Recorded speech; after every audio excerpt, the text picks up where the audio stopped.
Early in the morning, firefighter George Tiafe had just finished a tiring 24-hour shift at the fire station.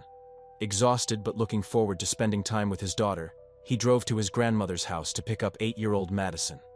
On their way home, Madison suddenly remembered that she had forgotten something important back at her mother's apartment.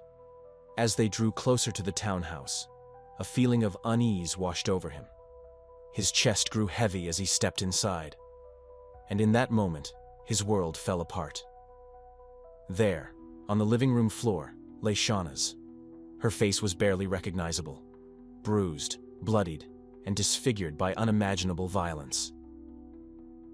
Shauna Ann Castleton was born on March 13, 1966, in Salt Lake City, Utah, to her loving parents, William and Nancy Castleton. Just 2 years later, in 1980, the Castletons packed up once again and headed further south, this time to Northern Virginia. There, Shauna began a new stage in her education, first in middle school and then in high school. At each new place, Shauna quickly made friends and fell into a comfortable groove, proving that a kind heart and a sunny demeanor can ease even the most dramatic transitions. For someone as enthusiastic, charming, and full of life as Shauna, Las Vegas was the perfect place to call home. So, in 1994, when Shauna was 28, she made the decision to move to this bustling city, a place where there's a rich blend of opportunity, entertainment, and the chance for a fresh start. So it wasn't long before she decided to become a cocktail waitress at a glamorous, newly opened casino on the Strip. She quickly became a favorite with both the customers and her colleagues, who fell under the spell of her kindness, her generous spirit, and her ability to make every guest feel special.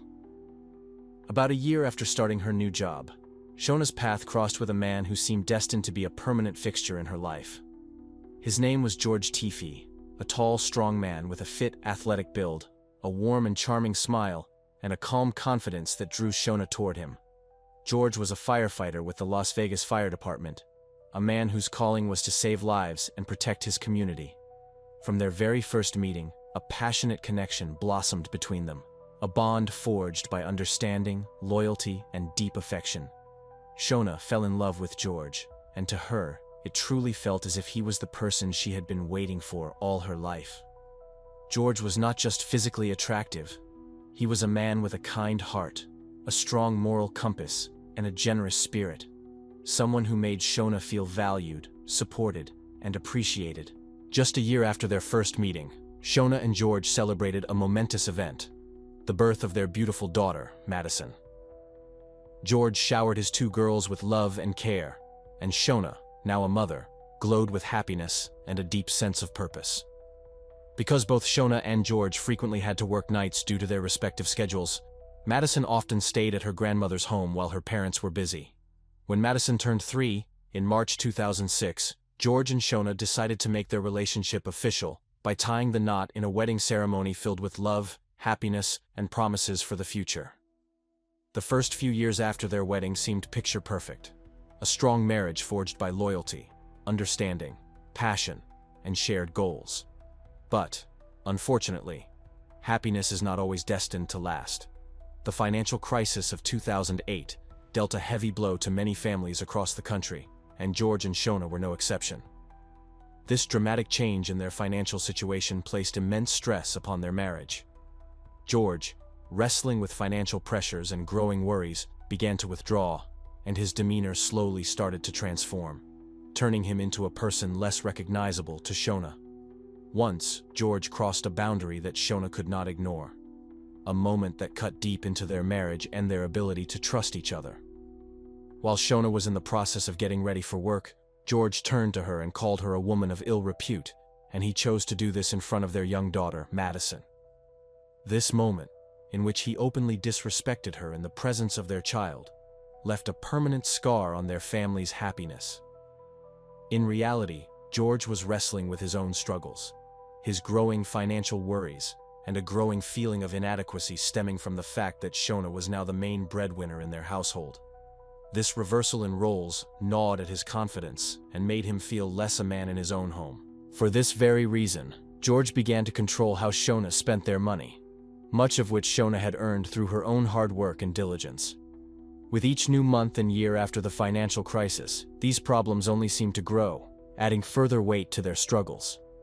As if in a silent form of protest against his wife's growing independence, George made a decision to befriend a homeless drifter and hired him to do some yard work, without even consulting her first.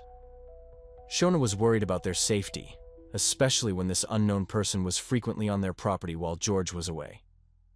Often, Shona was home alone with Madison, and the man's presence made her feel vulnerable and unsettled. The growing chaos made her feel powerless and sad, yet Shona kept trying to hold everything together for the sake of their family, until there was no more strength left to endure the growing humiliations. Finally, in April 2012, Shona made a courageous decision to leave. She chose peace and stability for herself and her daughter, trusting that a new future was still possible. Shona was a strong woman, someone who excelled at her job, successfully adapted to a new routine, and made sure that little Madison wanted for nothing. The two of them settled into their new city apartment in suburban Summerlin, Nevada, just 30 minutes away from her workplace. Though Shona had lost her marriage, she still had Madison, the greatest blessing of her life, and a rewarding career to pursue. One evening in early September, after finishing her casino shift as usual, Shona made her way back home. The moment she stepped inside their new residence, a rush of disbelief washed over her. Something was not quite right.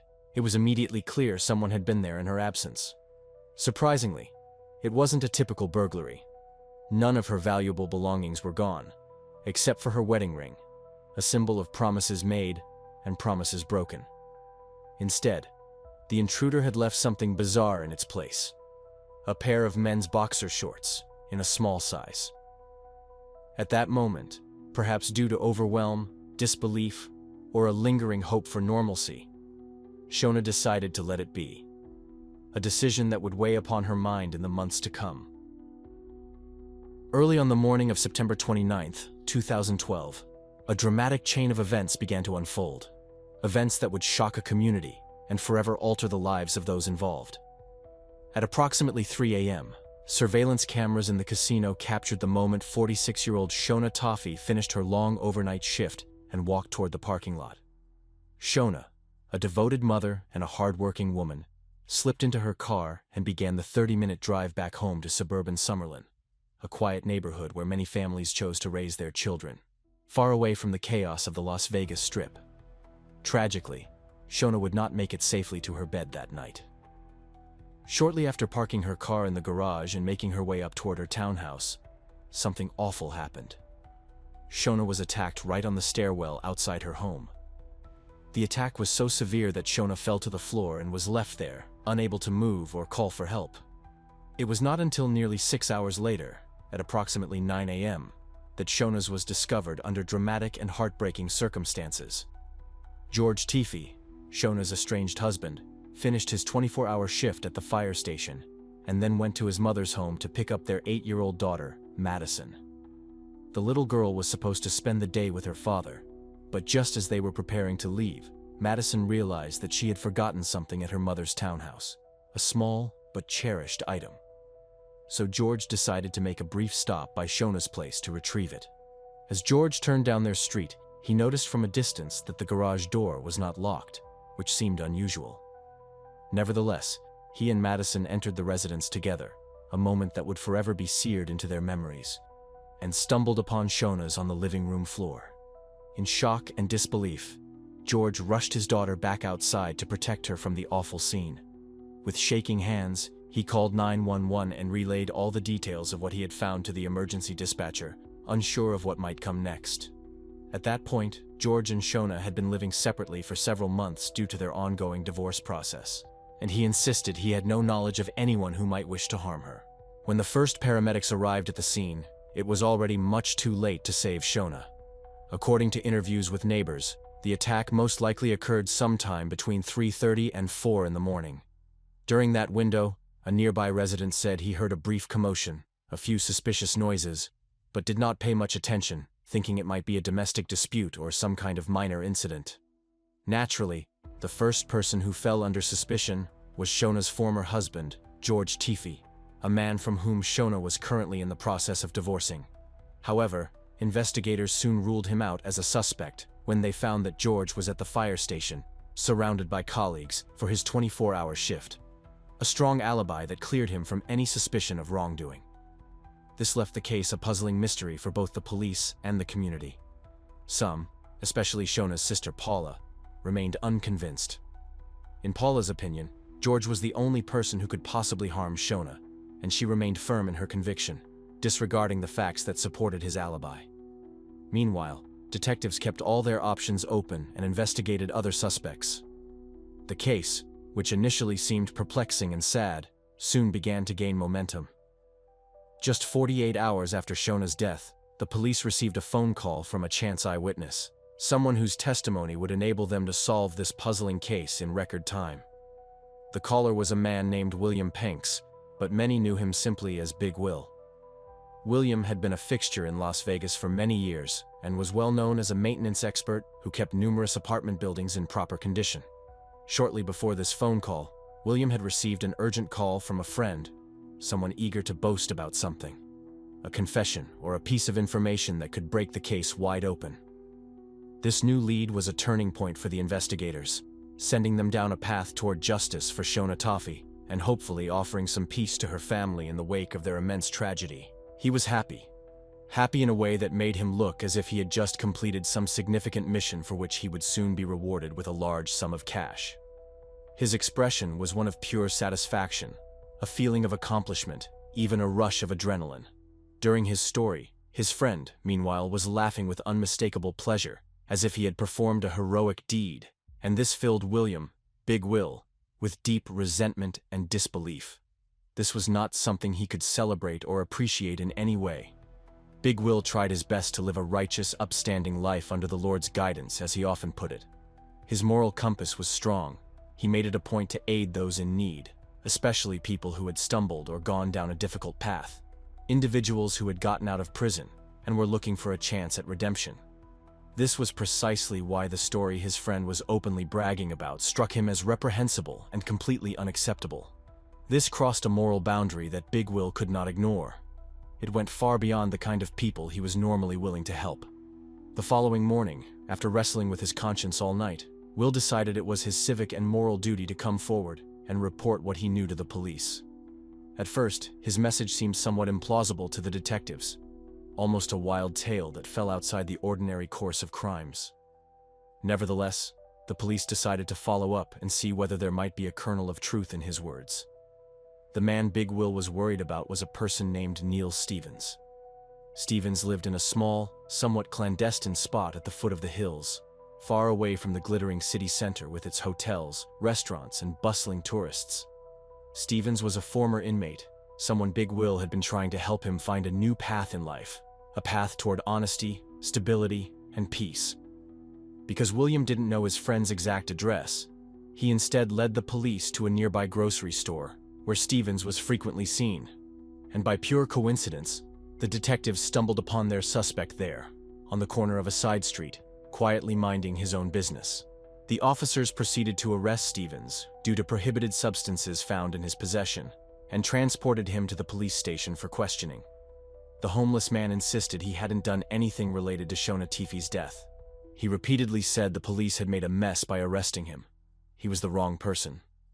Detectives, meanwhile, began to doubt their own assumptions. They couldn't see a clear connection between a vagrant with a small record, a man previously convicted of theft, unlawful possession, or disturbing the peace, and a respectable woman whose death seemed so puzzling. Until this moment, none of his crimes had involved violence or aggression toward another person. Furthermore, there seemed to be no realistic motive for him to harm Shona Toffee. To be exhaustive in their search for the truth, the detectives decided to track down Stevens's temporary dwelling, the small, worn-out tent that he called home, and see if there was anything there that might provide additional clues or physical evidence. During their search, a team of forensic experts stumbled upon several crucial finds. Among them was a pair of pants that, after subsequent testing, turned out to carry traces of Shona's DNA, a piece of physical evidence tying him directly to the victim. Inside the small, tattered refuge, the investigators also found a price tag with a barcode from a hammer that had been purchased at a nearby supermarket just a short time before the incident. Back at police headquarters, the detectives presented this new information to Neil Stevens. they decided to use a tactic frequently used in difficult cases. They suggested to him that someone might be framing him, and that it was in his best interest to come clean and tell them everything he knew. This tactic produced a dramatic result. Instead of denying his guilt, Stevens fell silent for a moment, then nodded and began to confess. He openly admitted that he was indeed the person who attacked Shona Taffy. His confession fell from him piece by piece, a story filled with details. Yet there was a key piece missing. Detectives couldn't initially understand his motives. Why would he attack Shona in particular? What had driven him to commit this awful act? The answer to their growing number of questions came to light when the police examined Stevens's phone. Among its many contacts, there was a name that stood out: George. Detectives asked him directly who George was, and Stevens reluctantly explained that George was his friend, the firefighter, a man he knew well. This George turned out to be none other than George Taffy, Shona's own husband. Neil Stevens was the homeless man whom George had hired from time to time to do small, odd jobs around their home and garden, a person who had inadvertently become a point of conflict and controversy in their marriage. George's phone number appeared repeatedly in the call log, a total of 87 exchanges in the last month before Shona's death, adding a dramatic twist to the case. The two men had a hidden understanding. One needed money, while the other wanted to undermine his wife's happiness, creating a conspiracy forged by resentment, financial struggles, and a growing domestic crisis. This unusual alliance fell into place, piece by piece, until the true story was made clear to the investigators. A story of betrayal, weakness, and tragedy. He very skillfully manipulated the vulnerable vagrant, who literally hung on his every word. Stevens saw him as a kind of older brother, a friend, a person he could trust completely. In many ways, George Taffy filled a void in his life, someone he admired and was eager to please at any cost. Stevens openly said he idolized George, believing him to be his closest friend, someone who truly cared for him when nobody else did. This loyalty made him ready to do anything George asked of him, even something unimaginable. Then, the team of detectives turned their attention toward a crucial piece of physical evidence, the price tag from the hammer. And their subsequent inquiry revealed that it had been purchased at a nearby major retail store. This new lead opened up a path for investigators to piece together the timeline of events. They painstakingly reviewed hundreds upon hundreds of hours of surveillance camera footage, a task that seemed exhaustive and overwhelming, but their persistence eventually paid off. Finally, a breakthrough came when the investigators noticed George Taffy and Neil Stevens together in the recordings, casually shopping side by side, placing a hammer, a ski mask, and black-colored clothing into their cart. The video clearly captured their faces, smiling, talking, and looking completely at ease, a moment that would become a key piece of testimony in court. Meanwhile, Stevens continued to share his side of the story with the investigators in greater depth. According to him, George had offered him $600 to carry out the killing of his own wife Shona, with the understanding that several $1,000s more would be handed over once George received a payout from her life insurance policy. The small burglary that had taken place just a few weeks prior was meant as a kind of trial run, a way for Stevens to familiarize himself with the layout of Shona's home and its entry points in case something went awry. George even allowed him to steal his wife's wedding ring and pawn it, adding a small financial incentive, a perverted form of a tip for a man wrestling with difficult financial struggles. Eventually, under mounting pressure, the suspect voluntarily agreed to show the police where he had buried the actual murder weapon, a heavy tool that had been used to carry out the attack. This marked a turning point in the case, adding a crucial piece of physical proof alongside the suspect's testimony. In the end, everything that the arrest of Neil Stevens revealed was more than enough to enable the arrest of George Taffy as an accomplice in this tragedy. However, instead of proceeding directly with arresting the firefighter on suspicion of conspiracy to commit murder, investigators made a somewhat unusual decision. For some reason, they first called his mother and sister and quietly informed them that George was suspected of being involved in a serious crime against Shona. This phone call, made on the 9th day after Shona's death, turned the suspect's family's world upside down. As soon as the relatives learned the bitter and painful truth, they rushed to dial George's phone number in a state of disbelief and alarm. A few minutes after this phone conversation, the team of police officers, who were already keeping George Teefey under surveillance and closely monitoring his phone, overheard his sister calling him to tell him he was now suspected of taking his wife's life. Shortly after that, George darted out of his residence, jumped into his truck, and sped away down the highway in a dramatic and desperate attempt to escape whatever fate might await him. George Teefey weaved recklessly through city streets and then turned onto Summerlin Parkway. His vehicle accelerated to a breakneck 85 miles per hour before he suddenly and violently crashed into a barrier alongside the highway. Police later described this incident as a suspected end-it-all attempt, noting that there were no skid marks, a clear sign that George hadn't tried to slow down or avoid the collision. His intent appeared to be quite deliberate. However, much to everyone's astonishment, George Teefey survived the collision. According to emergency responders, he was wearing a seatbelt, which kept him alive upon impact. He was rushed to a nearby hospital, where doctors treated his injuries, and where detectives subsequently placed him under arrest. When George was formally presented with the charges, that he was suspected of organizing the killing of Shona Teefey, he simply raised his gaze from his hospital bed, nodded quietly, and said, "Okay." Meanwhile, back at the police station, Neil Stevens was also formally charged in the killing. All of these revelations came as a shock to Shona's family, adding to their immense tragedy. Yet there was a small measure of relief. If George Teefey's suicide attempt had been successful, he might have avoided justice, adding further agony for the victims' relatives. But instead, he remained alive and would face trial alongside his accomplice. More than 3 months after their arrest, Neil Stevens chose to plead guilty to taking Shona Teefey's life. In exchange for this confession, and for agreeing not to pursue the death penalty, the prosecutor insisted that he must provide testimony against George.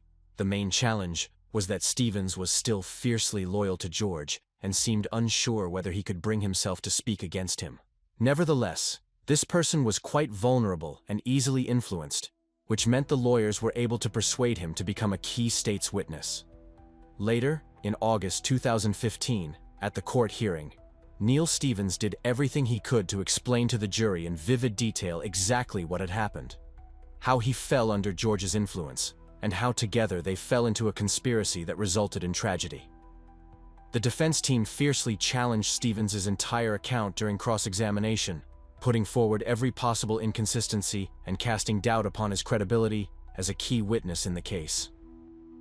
Big Will, who also appeared in court to provide testimony for the prosecution, was not spared from this aggressive questioning. During cross-examination, he reluctantly admitted that Stevens was not a person whose words should be trusted without careful scrutiny. This moment seemed to undermine the state's case, fueling suspicion that their principal testimony might be less reliable than first believed. The atmosphere in the courtroom grew heavy with doubt, the kind of doubt that could make a jury reconsider its view on a person's guilt. The main objective for the prosecutors was not just to rely on the testimony of a questionable accomplice. Their aim was to show the jury that George Teefey was fully capable of organizing and executing a brutal crime. Prosecutors presented a significant amount of incriminating evidence to help connect George Teefey directly to the conspiracy. Among the most dramatic elements were surveillance camera recordings that captured George and Stevens together as they purchased a hammer, a ski mask, and other items that, according to investigators, were meant to aid in the commission of the killing.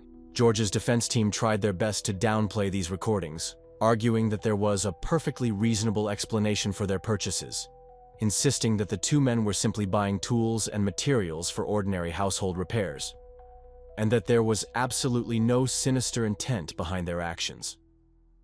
George remained impassive and calm, sitting quietly at the defense table without displaying a single sign of nervousness or remorse. His expression stayed perfectly composed, adding an aura of disbelief to the dramatic trial unfolding in the courtroom. After a trial that spanned an entire week, during which nearly 40 witnesses were called to the stand, alongside a staggering 400 pieces of physical evidence, the 12 jurors were left to determine George Teefey's fate. The jury, made up of individuals from various walks of life, deliberated for a total of 3 long days. Inside the courtroom, the two families sat quietly, awaiting the moment when the jury would pronounce its decision. Shona's relatives, many dressed in shades of pink, her favorite color, held hands and supported each other through the immense stress of the trial. Meanwhile, George's supporters remained firm in their disbelief, insisting that he was not involved in his wife's death and trusting that justice would be done. Finally, after extensive deliberations, the jury rendered its verdict. The moment fell heavy upon everyone present, the moment when the true character of George Teefey was forced into the light. The jury found him guilty of conspiracy to commit murder and first-degree murder, delivering a sentence of life imprisonment without the possibility of parole. When the sentence was read aloud, George stood up quietly, with the very same impassive expression he had maintained from the start of the trial. Not a tremor, not a break in his mask, while Shona's family openly cried tears of justice, relief, and deep sadness for their immense and permanent loss. Nevertheless, not everyone was completely satisfied with the outcome. Some felt there were still unanswered questions, while others insisted the punishment fell short in delivering true justice. Neil Stevens, the man who physically carried out George's plans, was also convicted and received a sentence of life imprisonment with a minimum term of 42 years to be served before he could be considered for parole. His fate was a dramatic affirmation that justice had indeed been done, although many people involved in the case remained haunted by its details, wondering whether there might still be more to uncover in the tragedy that had shattered their community.